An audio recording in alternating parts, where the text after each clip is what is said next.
Good evening. With half-term underway, councils in the capital have stepped into the row over free school meals, promising vouchers for families who can't afford the cost of extra food during the break. Announcing their own scheme, Kensington and Chelsea councils said no kid should go hungry. Embarrassingly for the government, it is Conservative-controlled, as is Hillingdon in the Prime Minister's constituency. The council there has also promised extra help. It all adds to the growing pressure on Boris Johnson. Today he insisted no child would go hungry, but isn't backing down despite opposition, even from some of his own MPs. The first of our reports tonight is from our political correspondent, Simon Harris. Eating and drinking in the local library is normally frowned upon, if not banned altogether. But in Woolwich today, they were handing out food parcels. Greenwich Council is offering packed lunches during half-term to anyone entitled to free school dinners. For Moses and his family, this helping hand is appreciated. I'm a single parent, and I work part-time, so it's, juggling all money, etc. is very difficult. I'm also a victim from COVID. I was living with my sister, and unfortunately, tragically, she died at home of COVID, and my sister was helping me as a carer for my children. Moses' boys, James and Christian, had no complaints about the menu of wraps, carrots and fruit. I think this food is great. It's really tasty and delicious. The picnic among the bookshelves attracted a steady stream of customers. I'm not working, so it's really difficult for me to give them a proper meal. So if they do this for them, then fine.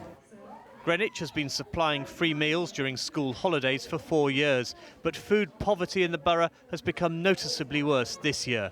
We've got 700 more children who are entitled to free school meals because of obviously the massive impact economically that COVID have had. We've got families who are losing jobs, we've got people, universal credit is rising, and that's why it seems so perverse that the government will not properly fund a system to feed our kids. But the Prime Minister, on a visit to a hospital kitchen in Berkshire, insisted the government was supporting families. We don't want to see children going hungry this winter, this Christmas, certainly not as a result of any inattention by this government. And you're not going to see that. This row over free meals is likely to intensify in the weeks ahead before the schools break up for Christmas. With some Conservatives now openly criticising their own government, Labour might force another vote in the Commons in the hope of putting more pressure on Boris Johnson to do a U-turn. One Tory rebel wants ministers to offer more help than just free meals. A programme of holiday activities during the school holidays so that kids can go to school, get a meal, but also get some academic learning, do some sports, some mental health and well-being activities at the same time. In Walthamstow, the Salvation Army put out an appeal on social media for donations to help feed local children during half-term. This is really the response to that, asking people just to go shopping for those items and to bring them to us this morning. And we've literally had hundreds and hundreds of bags of food delivered this morning and lots of money given.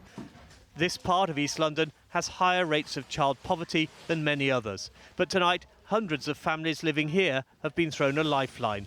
Simon Harris, ITV News. Good evening, I'm Duncan Golostani. 1 week after more than 1,000 people were forced from their homes in Brentford over safety fears, ITV News London has learned the housing organisation responsible knew there were serious fire safety problems 2 years ago. Residents were told to leave 6 blocks at the Paragon development because of structural defects. They're now living in hotels and temporary accommodation with no idea when they might be able to return. But our political correspondent Simon Harris has seen a letter showing Notting Hill Genesis was aware the building's walls and floors would not protect residents from a serious fire, should there be one. It's a beautiful place. It is our home. Last week, Soraya and Sydney were the proud owners of a 2-bedroom flat. Today, they're homeless and living in a hotel apartment paid for by their landlord after they were evicted, apparently for their own safety. It's a horrible experience.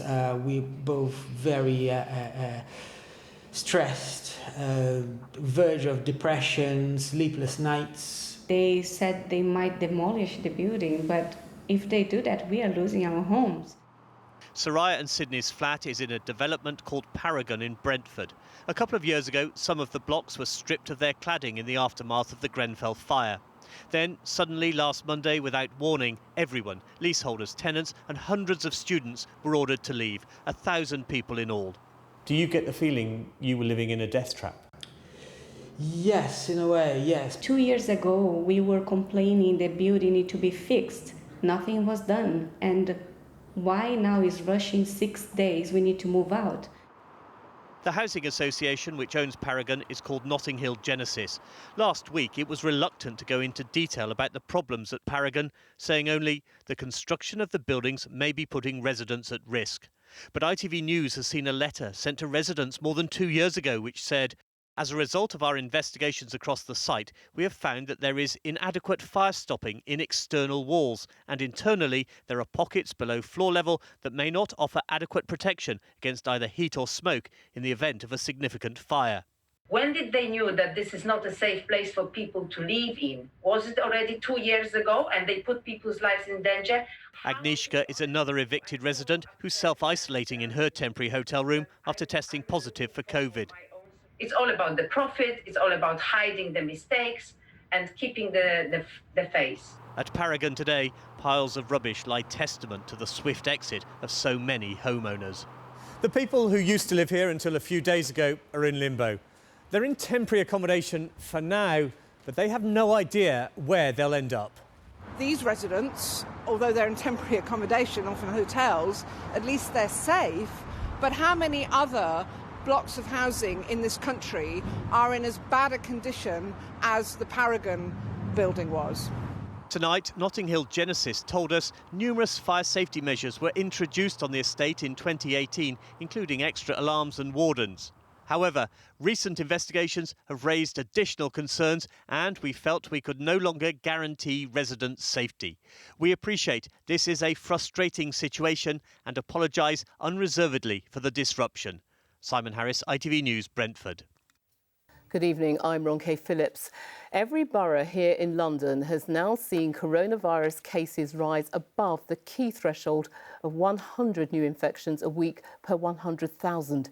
That trigger point was one of the deciding factors in moving the capital into Tier 2 of restrictions almost 2 weeks ago.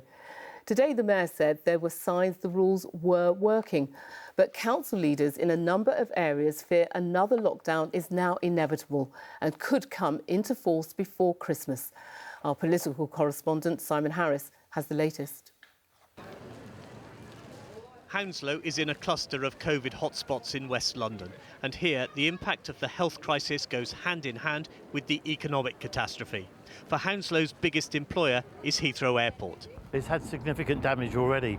We've lost over 8,500 jobs since COVID started, and that will continue again. The trend is upwards. Heathrow lost £1.5 billion in the first 9 months of the year. Charles de Gaulle in Paris has overtaken it as Europe's busiest airport.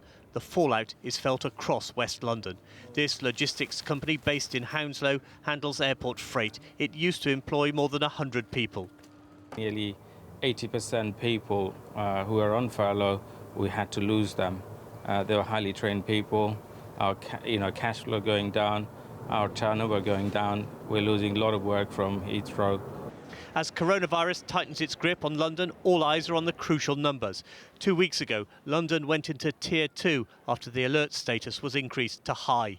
Tier 2 restrictions were imposed on London when the average infection rate passed 100 cases for every 100,000 people. Today, it's closer to 150, with some boroughs at around 200 cases per 100,000 people. And that raises the prospect of a move into Tier 3. Tier 3 lockdown, it does look as if that's inevitable for London, but it's not going to be enough. What we need is a short circuit break. We need 2 or 3 weeks where pubs and clubs and restaurants aren't open. If you look what's happened in the rest of the country, they've been in Tier 2 and they've moved up to Tier 3. So I think London could be in Tier 3 by Christmas. I hope not. But London's mayor believes it's too early to write off Christmas. No complacency at all. But we're starting to see some regression of the increase in the virus, but it'll take a few more days to work out whether the restrictions we've brought in have borne fruit.